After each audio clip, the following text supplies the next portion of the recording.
नमस्कार विद्यार्थी मित्रांनो, DVET ने तयार केलेल्या या ई-लर्निंग प्रोग्राममध्ये आपल्या सर्वांचे स्वागत आहे.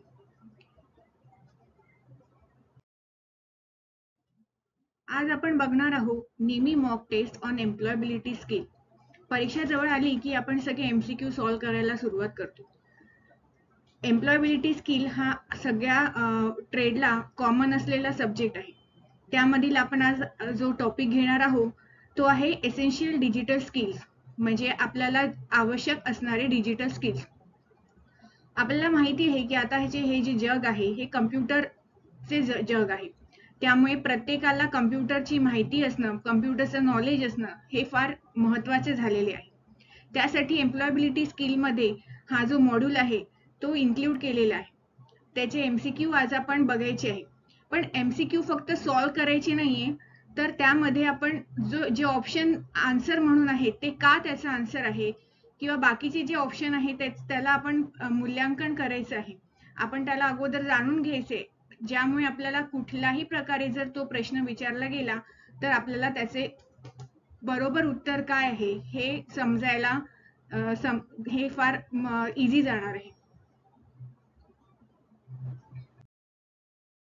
In which orientation the text is printed lengthwise, म्हणजे लांबीनुसार जर आपल्याला आपला मजकूर छापायचा असेल, प्रिंट करायचा असेल तर आपल्याला कुठले ओरिएंटेशन यूज करावे लागणार आहे. तर आपल्याला ऑप्शन दिले आहे लँडस्केप, मार्जिन, पोर्ट्रेट की विथ. जसं त्यांनी सांगितलेलं आहे की लेंथ वाईज आपल्याला मजकूर प्रिंट करायचा आहे. लेंथ म्हणजे लांबीनुसार, तर लांबीमध्ये आपल्याला जेव्हा पण टेक्स्ट प्रिंट करायचा असतो तेव्हा आपण ओरिएंटेशन वापरतो पोर्ट्रेट. तर आपले आन्सर आहे सी, पोर्ट्रेट. लँडस्केप हे सुद्धा एक दुसरे ओरिएंटेशन आहे. आपल्याला फक्त दोनच ओरिएंटेशन आपल्या डॉक्युमेंटमध्ये असतात, जे आहे लँडस्केप आणि पोर्ट्रेट. जेव्हा लांबीनुसार आपल्याला प्रिंट करायचं असेल तेव्हा आपण वापरतो सी म्हणजे पोर्ट्रेट, आणि रुंदीनुसार जेव्हा आपल्याला टेक्स्टला प्रिंट करायचं असेल तेव्हा आपण वापरतो लँडस्केप. पण इथे प्रश्न विचारलेला आहे सध्या की लेंथ वाईज, म्हणजे लांबीनुसार आपल्याला जर प्रिंट करायचं असेल तर कुठले ओरिएंटेशन वापरणार आहोत आपण, तर सी म्हणजे portrait.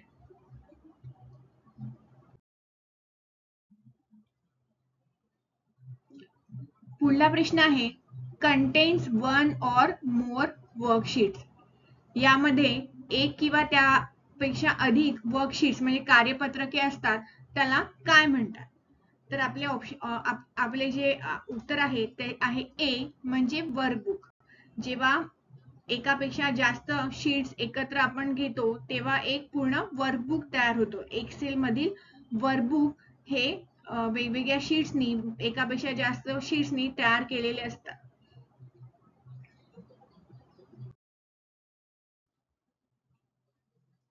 You withdraw rupees 500 from ATM. The ATM machine gives out 5,000. Which of the following would be ethically correct?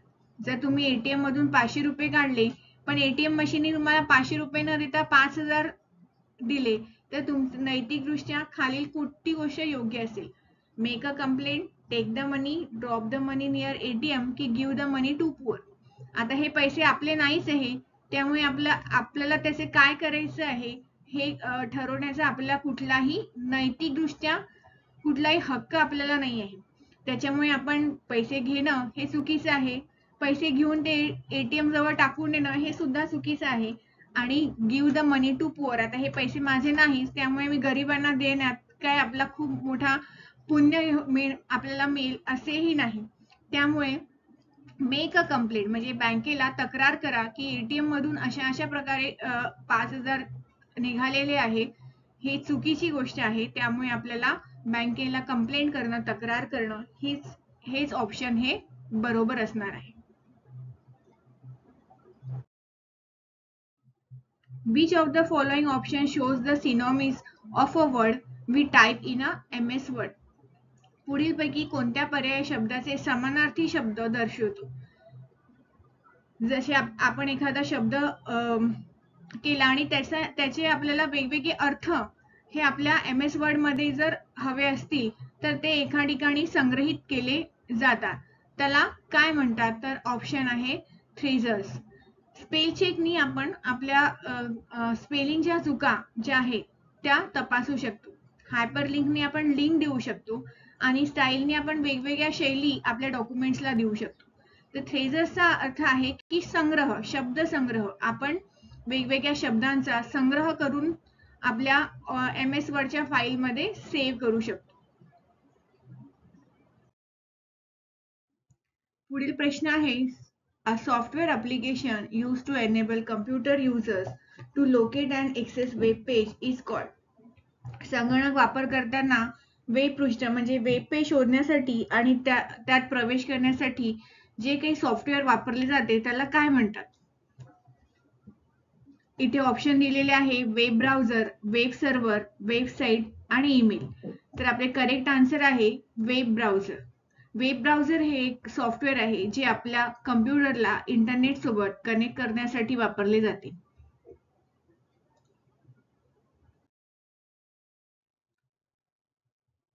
Next question, in a email where will you add the recipients email address whom you want to send copy of an email.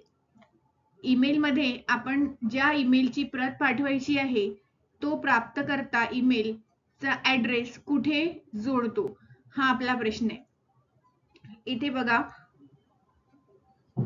Options आहे to म्हणजे आपल्याला ज्याला email पाठवायचा आहे त्याचा email address. Subject म्हणजे जो subject, ज्या सब्जेक्टशी रिलेटेड, ज्या विषयाशी रिलेटेड आपला ईमेल आहे तो म्हणजे सब्जेक्ट. CC म्हणजे कार्बन कॉपी रेसिपिएंट्स म्हणजे ही या ईमेलची प्रत आपल्याला इतरांनाही पाठवायची असेल, सेम ईमेल इतरांनाही पाठवायचा असेल तर आपण CC इथे त्यांचे ईमेल ॲड्रेस लिहितो. नंतर आहे BCC म्हणजे blind carbon copy recipients. Blind carbon copy recipients मध्ये आपण इतरांना सेम ईमेलची प्रत पाठवू शकतो, फक्त त्या रिसिपिएंट्सची नावे आपल्या ईमेलमध्ये दिसणार नाहीत. ते ईमेल त्यांना जाणार पण ईमेलच्या रिसिपिएंट्समध्ये त्या रिसिपिएंट्सची नाव आपल्याला दिसत नाही. पण कार्बन कॉपीमध्ये ईमेल रिसिपिएंट्सची नावे सुद्धा आपल्याला दिसतात. पण सेम प्रत आपण त्या सेम ईमेलची प्रत आपण पाठवू शकतो CC मध्ये दिलेल्या ईमेल ॲड्रेसवर. तर आपले आन्सर आहे CC म्हणजे कार्बन कॉपी रिसिपिएंट्स.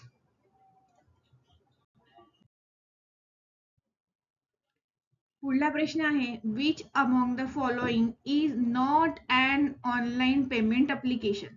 प्रश्न मध्ये बघा, परत आपल्याला प्रश्न व्यवस्थित वाचायचा आहे उत्तर द्यायच्या अगोदर. Which among the following is not an online payment application. खालीलपैकी कोणता ऑनलाईन पेमेंट अर्ज नाही. आपण सगळेच ऑनलाईन पेमेंट करतो आहे, त्याच्यामुळे आपल्याला हे उत्तर इझिली सगळ्यांना माहिती असणार की कुठल्या ॲप्लिकेशननी आपण ऑनलाईन पेमेंट करू शकत नाही. गुगल पे, भीम UPI, बँकिंग ॲप्लिकेशन की इंस्टाग्राम. आता सगळ्यांना माहिती आहे की गुगल पे, भीम आणि बँकिंग ॲप्लिकेशन हे ऑनलाईन पेमेंट करण्यासाठी वापरले जातात, जेव्हा की इंस्टाग्राम ही एक सोशल मीडिया साईट आहे ज्यामध्ये आपण वेगवेगळे सोशल प्रोग्राम्स जे आहे ते करत असतो. तर आपले आन्सर आहे D म्हणजे इंस्टाग्राम.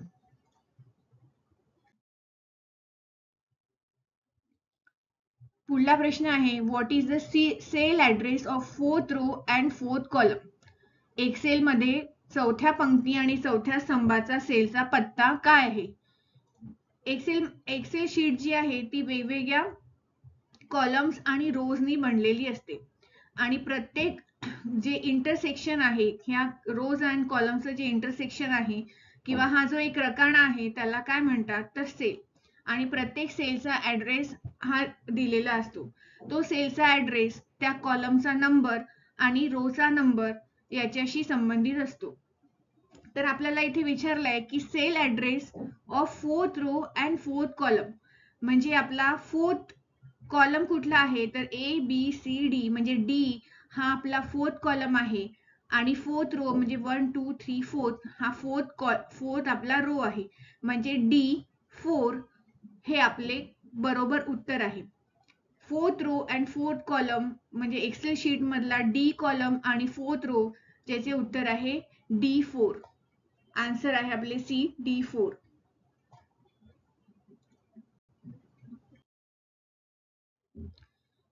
परत इथे आपल्याला एक्सपान्शन म्हणजे फुल फॉर्म ऑफ वॅनचे एक्सपान्शन विचारले आहे, जे आहे वाईड एरिया नेटवर्क. वॅनचे एक्सपान्शन आहे option C wide area network.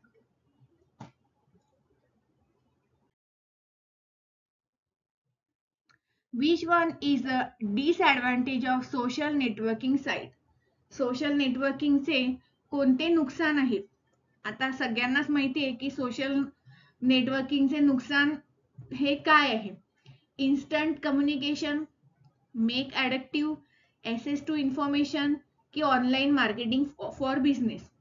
Instant communication म्हणजे त्वरित आपण कम्युनिकेशन करू शकतो, म्हणजे एकमेकांशी कम्युनिकेशन आपले हे इन्स्टंटली होत असते, लवकरात लवकर होत असते. एक्सेस टू इन्फॉर्मेशन म्हणजे आपल्याला खूप साऱ्या माहितींची माहिती मिळवता येते सोशल नेटवर्किंगच्या सहाय्याने. तसेच ऑनलाईन मार्केटिंग सुद्धा तुम्ही करू शकता सोशल नेटवर्किंगच्या साईटवर. पण महत्वाचे जे आहे इथे आपल्याला विचारलं की डिसएडव्हान्टेज काय आहे, म्हणजे याचे नुकसान काय आहे, तर हे आपल्याला ॲडिक्टिव्ह बनवते, याचे आपल्याला व्यसन लागू शकते. आपण एक रील्स पाहायला सुरुवात केली की आपल्याला बऱ्याचशा रील पाहायची इच्छा होते आणि आपला वेळ आणि आपली एनर्जी त्यामध्ये आपण वेस्ट करतो. म्हणून आपले आन्सर आहे बी मेक ॲडिक्टिव्ह.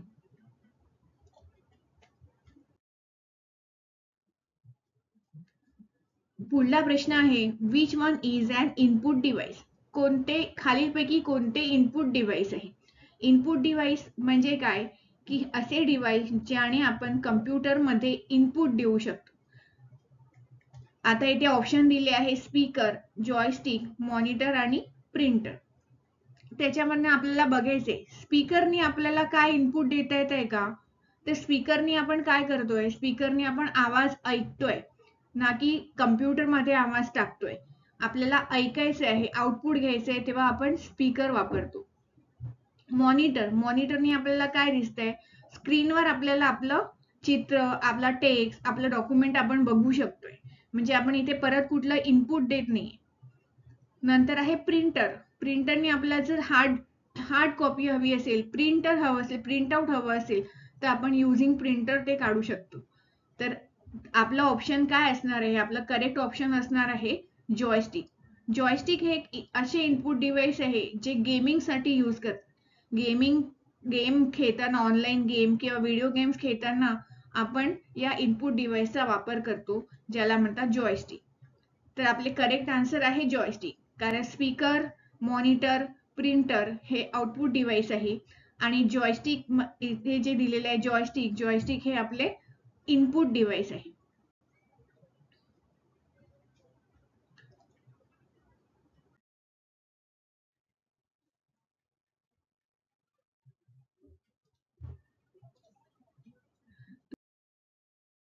थँक्यू. हा MCQचा व्हिडिओ तुम्हाला नक्की आवडलेला असेल अशी आशा करते आणि पुढच्या व्हिडिओमध्ये आपण राहिलेल्या प्रश्नांची उत्तरे बघूया. थँक्यू.